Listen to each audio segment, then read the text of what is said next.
Ok, il nous manque encore plus de la moitié des inscrits, mais on va quand même commencer tout doucement, hein.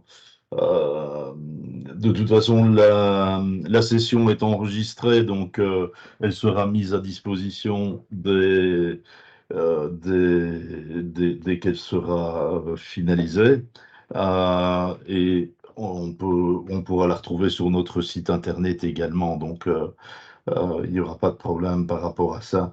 Même quand on arrive en retard, on sait récupérer l'information par la suite. Donc, moi, ce que je vais faire ici, c'est parler un petit peu de cette nouvelle version MicroStation 2023. Bentley a décidé que maintenant, ils allaient appeler leur version, la version de leur produit avec le numéro de l'année. Bon, ben, on va supposer que 2023 sera suivi de 2024. Ils avaient déjà fait une tentative en 2004, pour ceux qui s'en souviennent, et puis ça a été 2004 pendant 3 ans. Donc, voilà, j'espère que cette fois-ci, ils seront un peu plus vigilants. Et donc, voilà. Euh, dans cette nouvelle version MicroStation 2023, il y a plusieurs choses qui sont apparues. Il y a des choses un petit peu plus fondamentales et puis il y a des choses un petit peu plus cosmétiques ou de l'ordre de l'interface utilisateur qui s'est améliorée comme à chaque release de MicroStation. Pour commencer, on va passer en revue, on va essayer de faire ça en une vingtaine de minutes, hein, pour ne pas prendre trop de votre temps. Euh, on va parler un petit peu de l'arrivée d'un nouveau flux de travail. Donc, un flux de travail, qu'est-ce que c'est? Dans MicroStation, vous avez, je vais prendre MicroStation, tout simplement, ce sera plus simple. Euh, on va prendre ceci. Le flux de travail, c'est en fait ce que l'on peut sélectionner ici. Donc, on a dessin, on a général, on a navigation dans les tâches. Ici, je suis dans un fichier 2D. Si on était dans un fichier 3D, on aurait également un flux modélisation. Euh, le nouveau flux qui est arrivé, c'est le flux contexte géographique dans lequel ils ont regroupé en fait toute une série de fonctionnalités euh, le- qui vont permettre d'ajouter de l'information géographique euh, au plan sous lequel on travaille. Donc, en fait, ils ont reconcentré cette information-là à cet endroit, mais en plus de cela, ils ont ajouté de nouvelles fonctionnalités. Et donc, si on va dans contexte géographique, on va s'apercevoir qu'il y a maintenant possibilité de se connecter sur des services Esri ArcGIS, d'accord? Euh, soit comme ceci, soit ici, on va pouvoir attacher des informations qui proviennent d'ArcGIS, de serveurs ArcGIS, hein, de Esri. On va pouvoir également, ça c'est une fonctionnalité qui est en aperçu de technologie, ils appellent ça, c'est pour ça qu'on a le petit triangle jaune avec le point noir dedans. Cet aperçu de technologie permet de récupérer de l'information sur des serveurs WFS. Je ne sais pas si vous êtes familier avec les serveurs qui étaient historiquement déjà disponibles dans MicroStation, c'est-à-dire les serveurs WMS, qui permettent de récupérer une information sur un serveur géographique, mais sous la forme de raster. D'accord? Et donc, si on attache par exemple ici un fichier raster, je vais aller chercher ce que j'ai préparé. Je vais prendre par exemple ici le PIC, c'est le plan informatisé de cartographie continue de la région Wallonne en Belgique. On va prendre les voiries. J'ai sélectionné deux types de voiries, des voiries avec plus de 50 000 véhicules par jour et des voiries de plus faible volume. Voilà, attaché. Et ici, on va voir apparaître des informations qui viennent sous forme de raster. D'ailleurs, on va le voir, quand on va zoomer, on va avoir une pixelisation qui va se faire parce qu'on zoome sur une image, en fait, hein. Donc, ça, c'est un petit peu l'idée. Cette information, elle peut être mixée avec d'autres cartes, hein. Par exemple, on pourrait utiliser Bing Map, par exemple, hein. Bing Map, c'est le Google Map de Microsoft, hein, que Bentley utilise depuis maintenant de nombreuses années. Il n'utilise pas Google Maps. Je pense que c'est pour une question de précision. Bing Map est un petit peu plus précis et puis Bentley a également une relation un peu privilégiée avec Microsoft qu'il a peut-être moins avec Google. Donc voilà, ça c'était le format WMS qui permettait d'intégrer de la donnée en cartographie continue, hein. Donc ici, on peut se déplacer et on va charger l'information dans la zone qui est maintenant zoomée. D'accord? Donc c'est assez pratique. Euh, Ce que je vais faire maintenant, je vais utiliser une autre manière d'attacher de la donnée. Je vais utiliser le serveur WFS maintenant. Je vais changer de fichier. Voilà. Alors, le fichier, il a rien de terrible, hein, comme préparation. Je n'ai fait que de zoomer au bon endroit et d'attacher un système de coordonnées tout à fait standard, une manipulation tout à fait standard dans MicroStation pour ceux qui jouent un petit peu avec de la donnée géographique.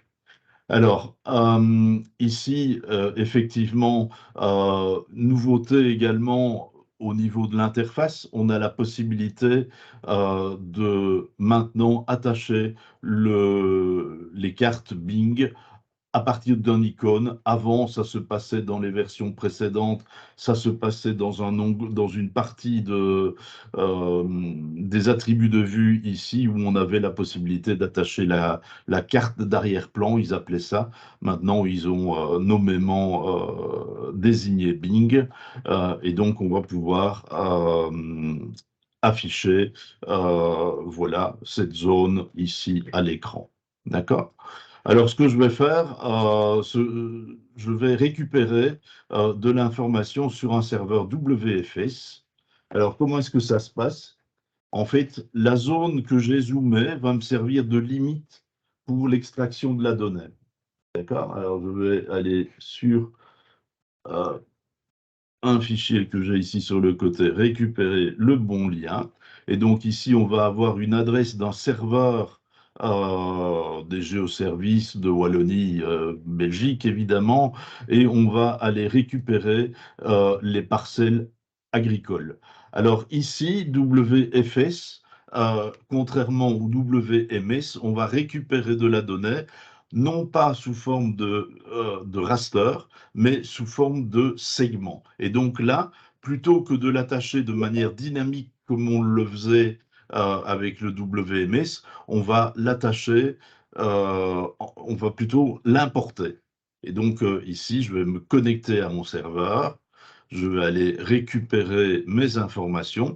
On va voir qu'on va se retrouver sur des couches différentes et il y a des parcelles agricoles qui ont été numérisées en 2015 et puis peut-être il y a eu des modifications en 2016, 2017, etc.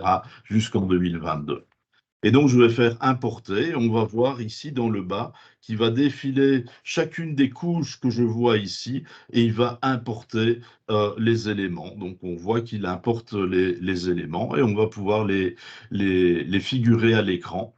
Alors, ce sont des informations qui sont intéressantes puisque ces informations, ce sont bien des données vectorielles. D'accord? On n'est plus dans du raster comme sur le WMS. Alors, cette information, non seulement elle est vectorielle, mais elle possède également de l'information attributaire. Donc, si on va voir les attributs, les propriétés de cet élément, eh bien, on va avoir une fiche attributaire ici sur laquelle je vais pouvoir faire des opérations, par exemple, hein, retrouver toutes les campagnes, enfin toutes les parcelles qui sont issues de la campagne 2015, par exemple.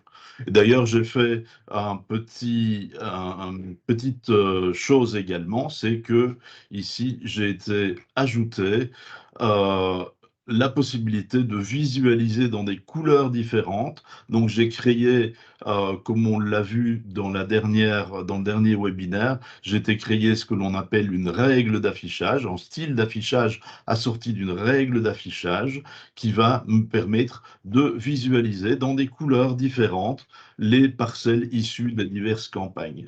Donc, c'est quand même assez sympa de pouvoir exploiter de la donnée très rapidement comme ceci. OK? Bien, troisième possibilité également en termes d'intégration de données. Ici, je vais vous montrer, je n'ai pas énormément de données actuellement, donc on va simplement afficher une donnée qui m'a été fournie par Bentley. Je vais aller me connecter sur un serveur ArcGIS. Donc là, je vais me attacher une information qui vient de ArcGIS.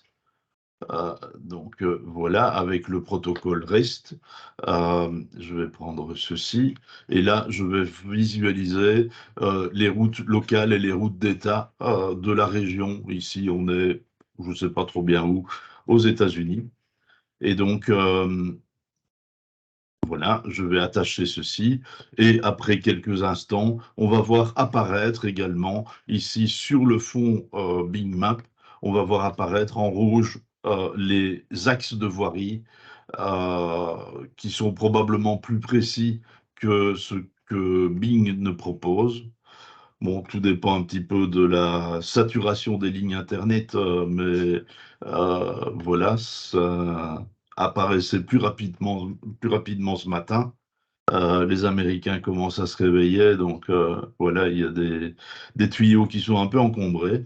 Et donc voilà, ça permet de venir se connecter à des serveurs ArcGIS, ce qui peut être assez intéressant quand on travaille avec des communautés urbaines et ce genre de choses. D'accord? Où l'État ou l'IGN, etc., proposent des informations de ce type-là. D'accord? Il y a deux modes. On peut soit se connecter sur des serveurs comme ceci. Ça se passe grosso modo de la même manière, hein. Donc, on a la possibilité d'aller sélectionner. Bon, ici, j'en ai probablement d'autres. Je peux aller sélectionner un serveur et puis on va avoir toute une série de classes d'informations que l'on va pouvoir utiliser. Ici, on va pouvoir les utiliser librement. Si on passe ici dans l'autre manière de travailler, ici, on va faire nouveau et là, on va devoir introduire des mots de passe, etc. Ça, c'est plutôt pour des protocoles plus sécurisés pour obtenir des données qui ne sont pas accessibles au grand public. Voilà. Donc ça, c'est un petit peu les nouveautés qui sont apparues avec cette version de MicroStation 2023 au niveau de tout ce qui est géographique. D'accord? En termes, en termes d'interface utilisateur, on va retrouver une première modification qui est l'intégration de cette fonctionnalité Bing ici qui nous permet d'attacher dans une vue donnée les informations de Bing. On peut utiliser également, de nouveau dans l'outil contexte géographique, ici cette fonctionnalité Bing Map qui va nous permettre de dire, moi je vais attacher ça, mais je vais l'attacher sur 5 vues à la fois. D'accord? Donc, ça va permettre de faire exactement la même chose, mais sur plus d'une vue, tout simplement. D'accord? Bien. Revenons au au PowerPoint. Donc, contexte géographique, c'est ce que je viens d'expliquer. Donc, les trois modes WMS, WFS, qui est toujours en technologie preview, c'est pour ça que je l'ai mis en grisé ici. Donc, technologie preview, c'est quoi? Euh, c'est une catégorie de fonctionnalités qui ne sont pas encore réellement en production. Elles sont données à titre indicatif et pour analyse par les utilisateurs. Et les utilisateurs peuvent faire leurs remarques à Bentley. C'est toujours fort apprécié. D'accord? Et puis la catégorie Map Services et Feature Services de ArcGIS qui permettent d'exploiter les données SRI. Ça, c'est des, les deux nouveautés. WFS, j'avais eu comme information il n'y a pas longtemps que ça ne viendrait jamais dans MicroStation, et puis bah, finalement, ça y est. Donc voilà, c'est pas encore parfait. J'ai remarqué qu'il y avait deux, trois petites choses qui fonctionnaient pas bien. Mais justement, c'est le principe des technologies preview, c'est de donner la parole à l'utilisateur pour faire ses remarques. Alors, cette version également apporte quelques améliorations au niveau de l'interface utilisateur. La première concerne Popset, qui est un outil qui généralement est assez peu connu. Les gens qui ont eu des formations avec moi, a priori, le connaissent parce que c'est un outil que j'explique régulièrement. Je trouve qu'il est assez intéressant. Excusez-moi. Popset permet de maîtriser un petit peu cet outil, cette boîte de dialogue qui s'appelle les spécifications d'outils, qui peut devenir assez envahissante, hein, si on a une boîte comme ceci. Bah, ça consomme de la place à l'écran et généralement, quand on va aller dessiner un élément, on va placer une ligne ici et puis on va devoir déplacer ceci pour aller placer la ligne. C'est pas très très confortable. Donc en fait, on a un outil qui s'appelle Popset, hein, comme je viens de le dire, qui est celui-ci, qui permet de faire disparaître cette boîte de dialogue quand on n'en a plus besoin, c'est-à-dire quand la souris est à l'extérieur de cette boîte de dialogue. D'accord? Alors, par défaut, moi je dis toujours que Bentley a mis en place un bel outil, mais que s'ils avaient voulu le cacher plus, il ne se serait pas, pardon, il ne s'y serait pas pris autrement. Et donc, effectivement, ici, on va aller dans les spécifications. On a les spécifications de POP7 ici.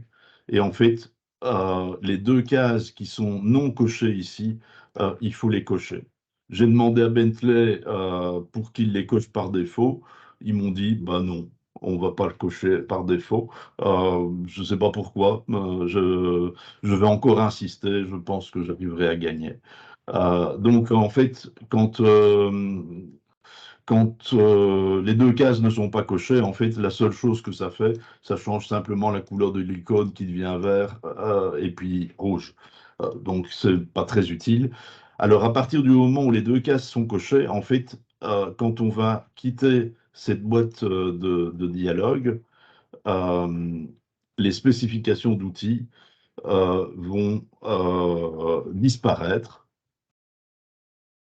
Je ne sais plus si je les ai cochés finalement. Euh, spécification, Popset, oui, c'est fait. Voilà. Donc, si je prends un outil comme ceci, ah oui, il faut qu'il soit activé. Donc, quand il est en vert, en fait, ça veut dire qu'il est actif. Et donc, quand on va ne plus avoir besoin de cette boîte de dialogue, il va disparaître. Maintenant, vous allez me dire, oui, mais si je veux modifier une fonctionnalité, une propriété, comment est-ce que je fais? Eh bien, je vais utiliser les touches contrôle et espace qui vont faire réapparaître, en principe, euh, qui vont faire réapparaître cette boîte de dialogue.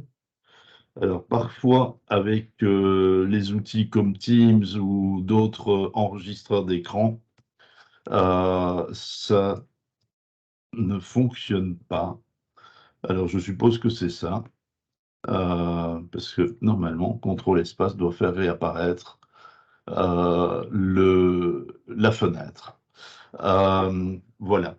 Hem Autre possibilité également avec, cette touche contrôle espace, où en fait on a également dans MicroStation depuis les générations Connect Edition, la touche espace qui elle fait apparaître, les éléments contextuels. Cette fenêtre a également, subi un petit, restylage, puisque maintenant on a la possibilité de voir également les commandes les plus récentes que l'on a utilisées, dans l'application. Donc ici, on va retrouver les 5 commandes que j'ai utilisées depuis l'ouverture de ma session, c'est-à-dire placement de lignes, de smart line, Bing, et cetera. Donc, c'est assez pratique. Il en retient une dizaine. Je crois que c'est limité à 10, donc voilà.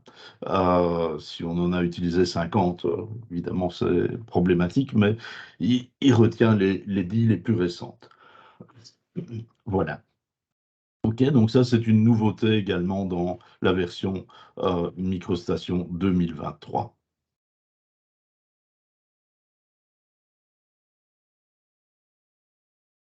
Donc, ce fameux POP7, voilà.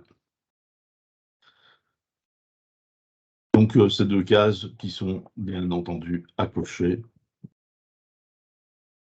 Alors, il est possible également, quand on travaille avec, des textes qui possèdent des champs de texte, on va prendre un fichier exemple, hem,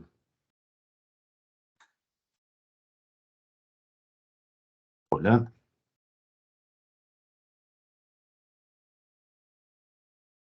voilà.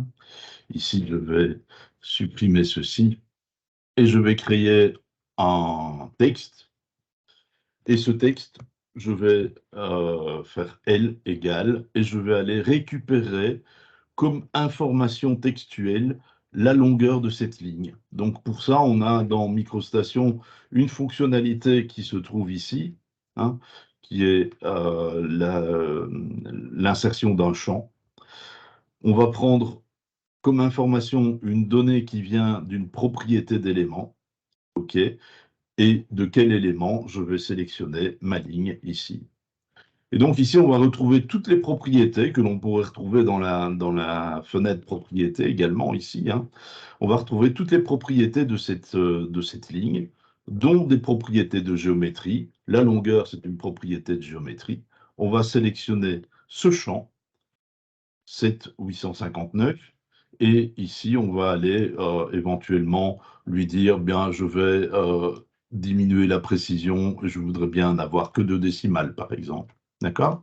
Ce genre de choses. On va avoir un petit aperçu ici, 7,86, et donc je vais faire OK, et il va m'afficher L égale 7,86. Je vais pouvoir mettre ma longueur ici. Alors, l'intérêt de ce champ, en fait, c'est qu'il va conserver une liaison entre la valeur et l'élément qu'il cote. D'accord? Donc, effectivement, si je modifie mon élément ici, mon champ texte va être adapté automatiquement. Alors, certains utilisateurs trouvent que ce n'est pas très joli d'avoir, ce fond grisé à l'écran. Ça est comme ça existe comme ça depuis très longtemps, mais bon, voilà, ils ont fait une petite modification qui permet de le masquer. Donc maintenant, on a dans les attributs de vue la possibilité de masquer le fond du champ de texte, tout simplement, d'accord? Et donc, voilà. Il faut savoir une chose, c'est que ce fond de texte, ce fond de champ de texte grisé n'apparaît qu'à l'écran. Donc, même s'il est grisé activé comme ceci, si on fait une impression, il ne sera pas grisé en fond. D'accord? Donc, le problème n'est que purement visuel à l'écran. Alors, qu'est-ce qu'on a encore comme, petite, chose ici? Les commandes récentes, on vient d'en parler. Oui, la s lors de la dernière session, je vous ai montré comment il était possible, de partager un fichier Revit, entre des utilisateurs, connectés, avec MicroStation, à l'époque Update 17. Dans l'update, MicroStation 2023, ils ont ajouté la possibilité de pouvoir réutiliser sans avoir à retélécharger, l'information. Et donc, comment est-ce que ça se passait, précédemment? On allait dans l'outil, contenu, je pense contenu, collaborer alors. Voilà, collaborer et on pouvait attacher iTwin ici, on allait, attacher un e-model. Ici, pour l'instant, sur ce projet, je n'ai pas de e-model et donc, quand on a, sélectionné le e-model, il fait un téléchargement du e-model. Il faut savoir que les e-models peuvent être, relativement volumineux et donc, ça peut prendre du temps pour faire le téléchargement. Mais une fois qu'il est fait, ce téléchargement, en fait, on a un fichier qui est un clone de ce qui existe, sur le serveur, Bentley, sur les serveurs Bentley et ce clone, on va pouvoir, le réutiliser directement maintenant avec, les fonctionnalités, d'attachement BIM, nouvelles de la version 2023. Alors, juste que je revienne, ici. Donc, je vais, attacher iTwin. Non, pardon, ouvrir iTwin, pardon. Non, c'est pas ça. Hem, que je me souvienne comment je dois faire. Je ne l'ai pas encore fait souvent. Attaché à Hem, iTwin. c'est attaché iTwin, oui, c'est ça. Hem, mais je suis peut-être pas dans, je vais, refermer ceci. Et je vais, poum poum poum, resélectionner, heu, parcourir, hem, où es-tu? Voilà, associer, OK. Parcourir,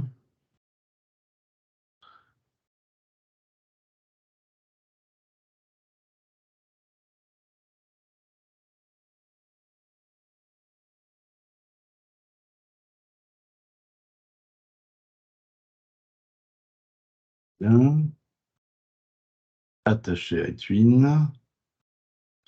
Voilà et ici, j'ai la possibilité d'aller directement chercher un fichier BIM, un fichier .bim. En fait, c'est le fichier clone de ce qui existe sur le serveur de Bentley.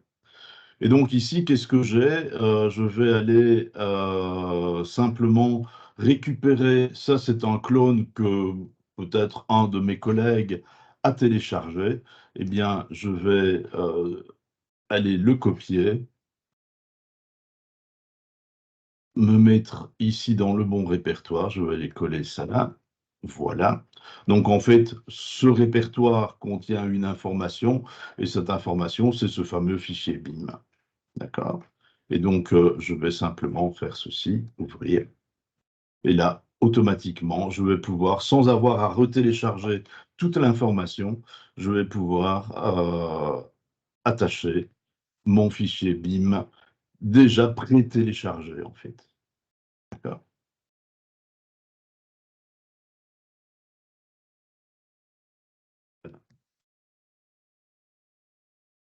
Et donc ça, c'est le fichier que j'avais présenté lors de la dernière session. Voilà, bien,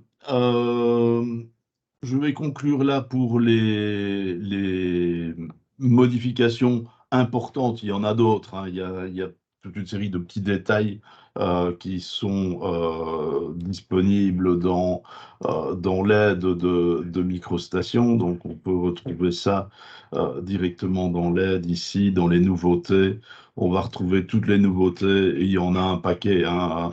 Mais je ne suis pas repassé sur toutes, j'ai pris les plus importantes, simplement pour pouvoir vous montrer un petit peu euh, l'évolution de MicroStation. Voilà, je ne sais pas si vous avez des questions, c'est le moment, c'est l'instant. Euh, Dites-moi.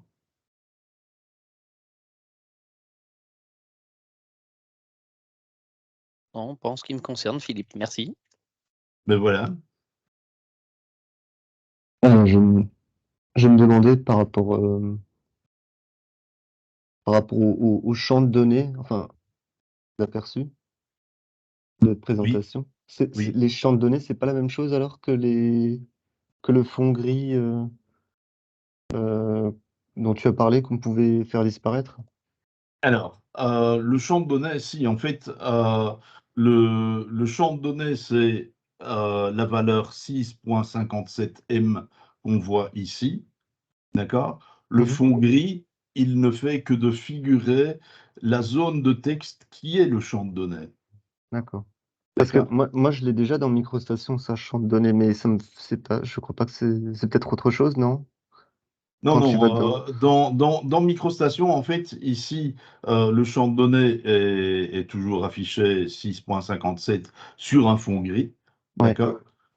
La nouveauté dans MicroStation 2023, c'est la possibilité de masquer le fond grisé.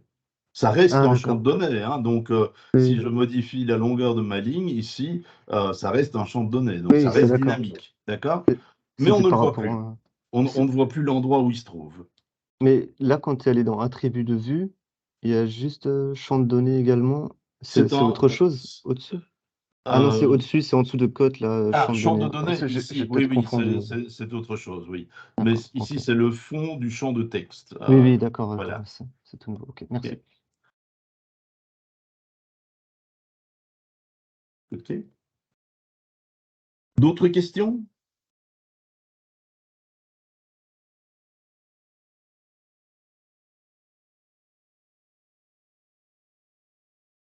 Soyez pas timide, hein.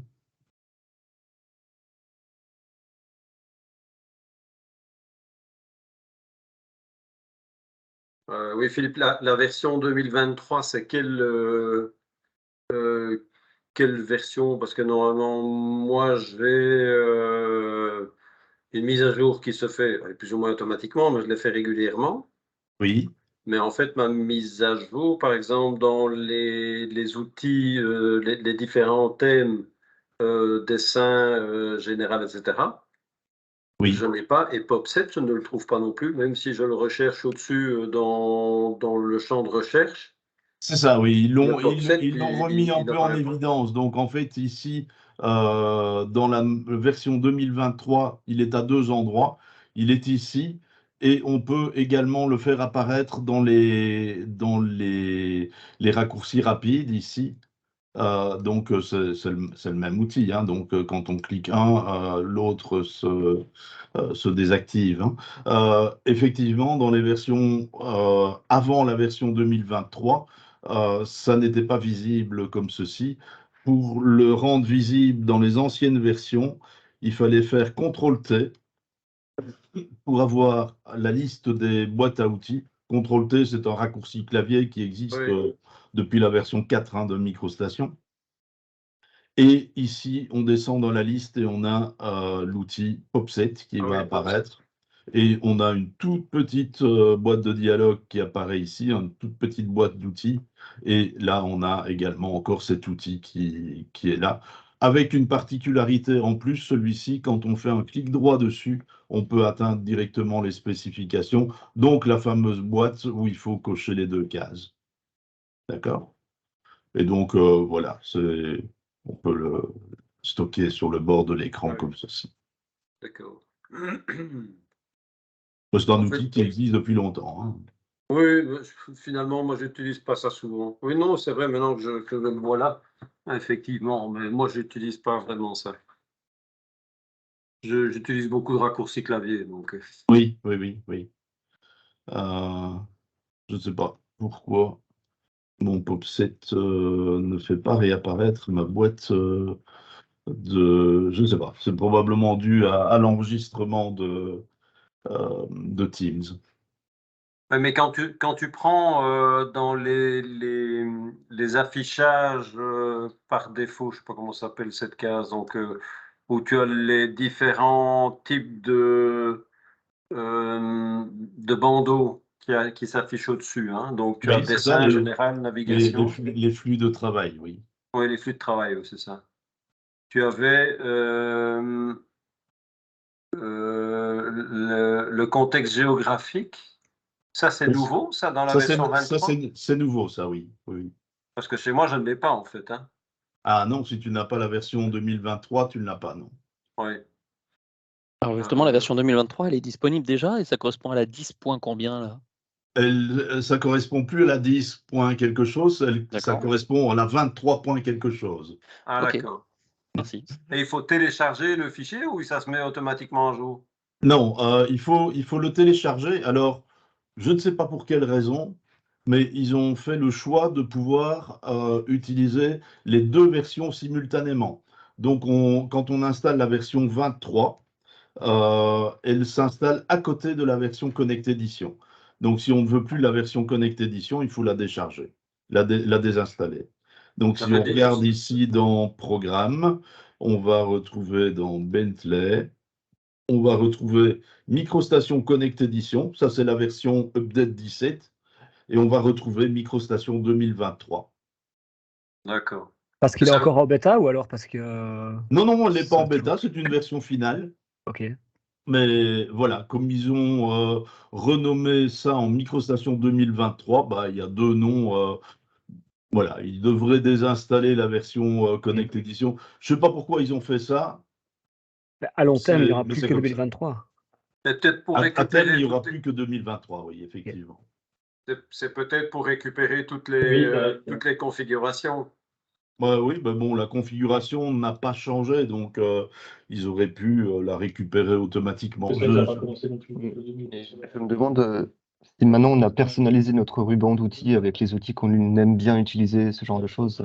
Oui, Est-ce que si on réinstalle du coup la MicroStation 2023, est-ce qu'on risque pas de perdre toute notre personnalisation? Ou est-ce qu'il y a un de moyen de perdre, non, mais il y aura probablement une petite manipulation à faire pour aller recopier les informations au bon endroit. Ok, j'espère. Ouais. Ok, merci. C'est rien de bien terrible. Oui, mais c'est toujours très embêtant, je trouve. Ben oui, mais c'est pas de ma faute. Mais non, je sais. Même d'un ordinateur à l'autre, c'est pas évident de recopier. Enfin, moi, j'ai trouvé des trucs, mais je sais pas si je le fais correctement. Ça, c'est autre chose. Mais quand on a plusieurs ordinateurs qui doivent partager la même configuration, il y a des possibilités assez intéressantes chez Bentley qui permettent de créer des configurations, des configurations communes. Et donc, tous les utilisateurs partagent la même configuration.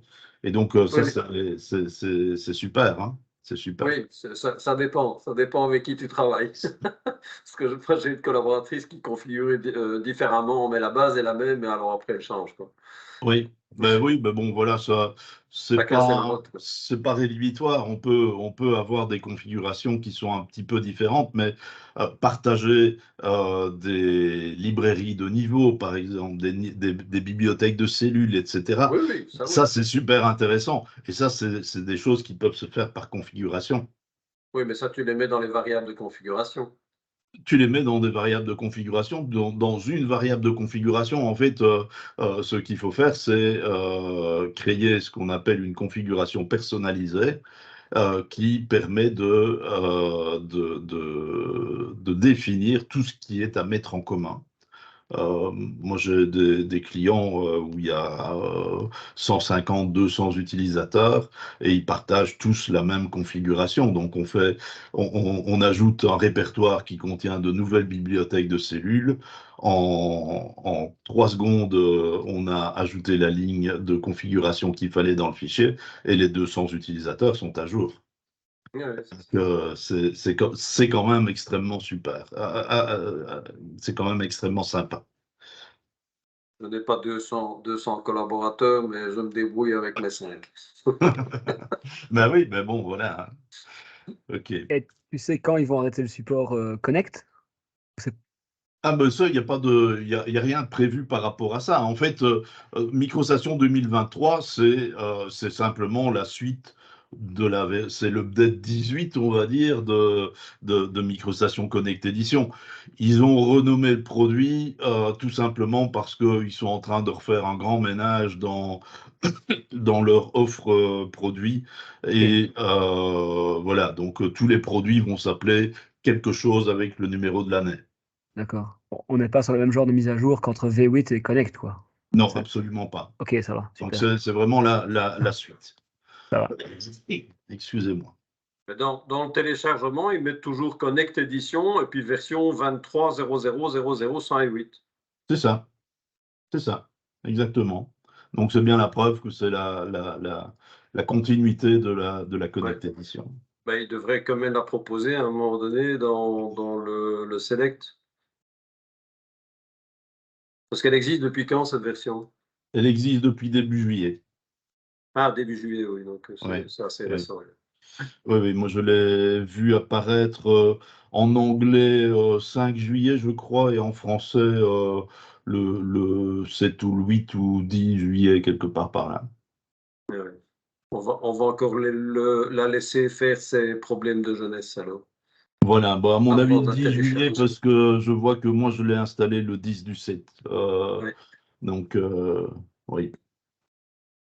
Bon, problème de jeunesse, je pense pas qu'elle ait grand-chose comme problème de jeunesse, puisque c'est la suite de la version précédente, quoi. Donc, il n'y a il y a pas une discontinuité aussi forte que entre MicroStation J et V8, ou entre V8 et XM, ou entre XM et V8i, ou V8i et Connect Edition, quoi. Donc, là, il y avait vraiment des gros changements fondamentaux. Ici, il n'y a pas de changements fondamentaux, il y a vraiment des nouvelles choses qui apparaissent.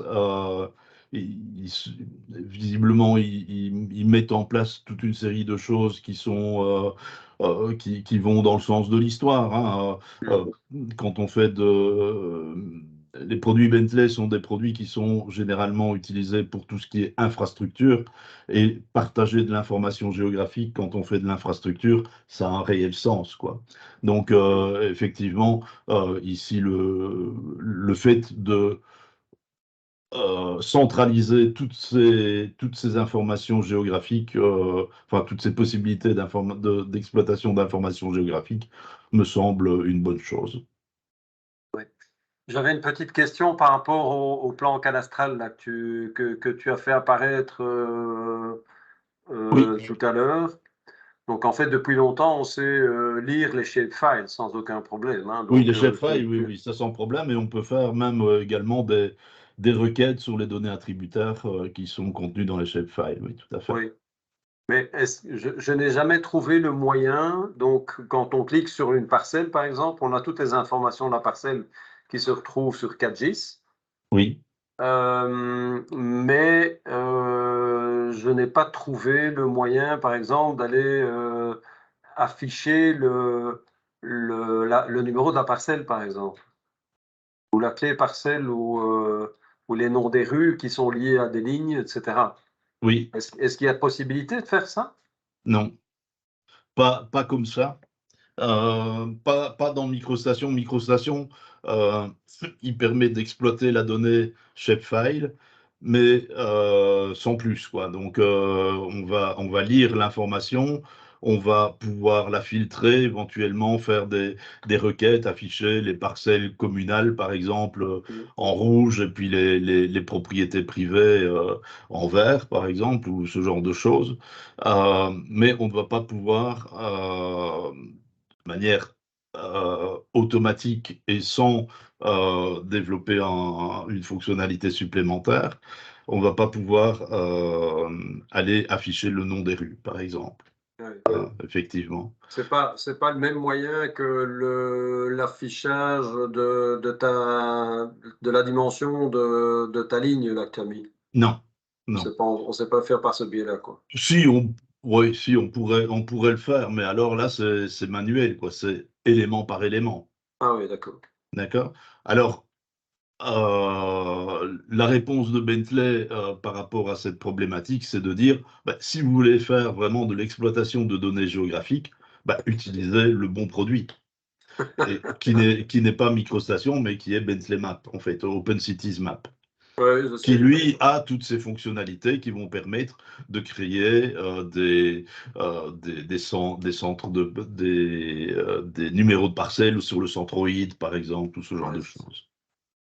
La problématique, c'est que quand on est un généraliste et qu'on touche un peu à tout, on ne sait pas tout acheter non plus. Tout à fait. Voilà. Tout à fait. Je suis bien d'accord avec toi. Ouais. J'avais encore une autre question par rapport au nuage de points. Oui, Je sais qu'on sait les intégrer aussi dans MicroStation, oui. mais ils n'ont pas fait d'amélioration dans la version 2023 et d'intégrer les sections et des choses comme ça. Ils n'ont pas fait ça. Non, non, non. C'est des fonctionnalités qui existent dans Bentley Descartes. Ouais. Moi, je trouve qu'elles le sont moyennes. Donc voilà, ça fonctionne. J'ai déjà vu des utilisateurs qui font des choses super avec des cartes qui permettent enfin des cartes leur permet d'extraire vraiment la donnée de manière très précise, mais ils sont plus doués que moi. Et donc, moi, je ne suis jamais parvenu à bien maîtriser cet outil, malgré de nombreux essais. Donc, voilà, il faut, Mais je te voilà. dirais qu'on a mis le temps, mais on a finalement compris comment ça fonctionnait. D'accord, voilà, tu vois, tu fais partie des utilisateurs plus doués que moi. C'est surtout ma collaboratrice. D'accord, Enfin, je lui ai dit, écoute, maintenant, tu étudies bien le bazar et tu me fais un récapitulatif texte pour que la prochaine fois, on ne se plante pas. oui, Mais oui, on a finalement trouvé pour dessiner, donc si on fait une coupe, que ce soit dessiné toujours dans le même plan, c'est ça, sans oui, oui, variation. oui, Parce que oui, mais oui. de temps en temps, ça foire encore. Donc, D'accord, oui, oui, oui, oui, oui. Maintenant, bon, pour nuage de points, il y a nuage de points et nuage de points, hein. Il y a dépendant de l'usage que l'on va faire, quoi, en fait, des usages, par exemple, pour retransformer une enveloppe de bâtiment, par exemple, en un modèle 3D, c'est une chose. Faire de la manipulation sur des volumes extrêmement importants de points, comme on peut avoir sur des relevés, des levées routiers. Là, pour l'instant, je suis en train de travailler avec un client luxembourgeois, d'ailleurs, pour les aider à exploiter des données qu'ils ont acquis avec un système embarqué sur véhicule. Et donc, ils ont des relevés de 50-60 km d'autoroute, par exemple, et ils doivent faire des choses comme extraire les marquages, par exemple, ou bien extraire les rails de sécurité et les matérialiser. Eh bien, ça, c'est encore une autre manière d'aborder le nuage de points. Et donc là, Bentley propose aussi dans la nouvelle gamme de produits iTwin, un produit qui est en fait l'ancien Orbit GT, qui maintenant s'appelle iTwin Capture euh, Manage and Extract, pour faire simple. Euh, qui permet justement de faire ce genre de choses. Donc on lui dit ça c'est du pointillé, enfin c'est du trait discontinu sur la voirie, et il va enfin il va créer une ligne qui va s'appuyer sur les segments successifs du marquage routier. J'ai jamais réussi à faire une seule ligne avec les versions précédentes. Oui, mais ici, c'est vraiment un produit tout à fait dédié. Et là, on travaille sur des nuages de points qui font 7, 10, 20, 30, 40 milliards de points, quoi. Donc, il y a vraiment des choses qui sont extrêmement intéressantes pour des volumes que l'on retrouve plutôt dans des levées routiers de grande ampleur, quoi. De grande ampleur, ouais. Ouais.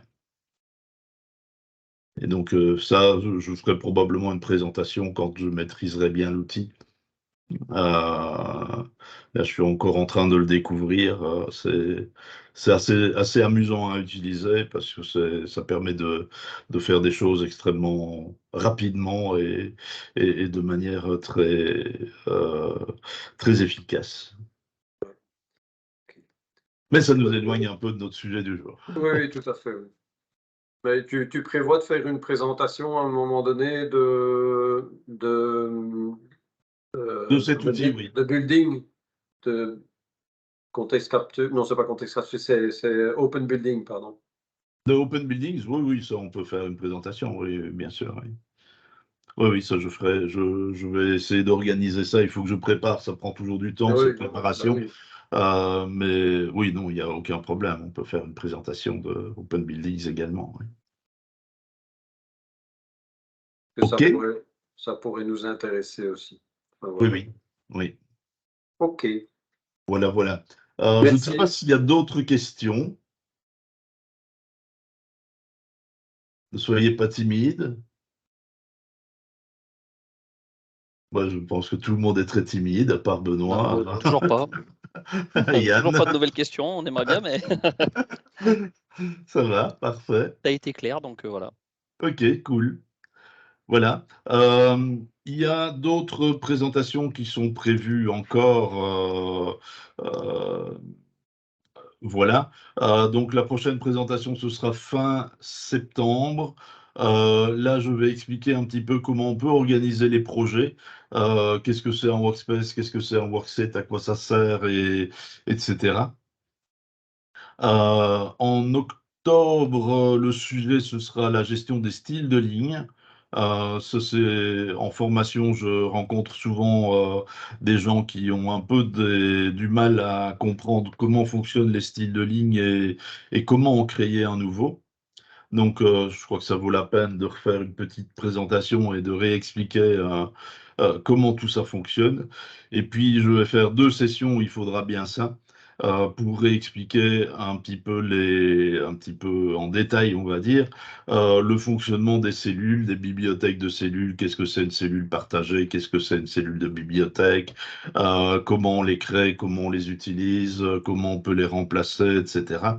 Et dans la deuxième partie, je vais expliquer comment on peut également créer une cellule paramétrique. Donc une cellule paramétrique, c'est une cellule qui est liée à des variables qui vont permettre de créer une seule cellule qui pourra être, on va dire, polymorphe, c'est-à-dire que en fonction des valeurs de certaines variables, on va avoir un look différent. Donc, on pourrait avoir une cellule qui représente un rectangle, et puis en fonction de la largeur et de la longueur du côté, le rectangle aurait une taille différente. Voilà, ça c'est un petit peu l'idée. On fera quelque chose d'un peu plus amusant qu'un rectangle, simplement. Et donc, ça, ce sera les 4 sessions qui sont prévues pour le futur. OK? Parfait. Voilà, Très bien. Merci. Ok, Il me merci reste Philippe. à vous souhaiter une très bonne journée et à la prochaine. Merci Oui, beaucoup, merci, Philippe. bon Bonne après-midi. fin de journée. Au Au revoir. revoir. Voilà. Bonne Merci, journée. au Bon revoir. après-midi. Ouais, à la prochaine. Salut, Philippe. Et au revoir. Au revoir.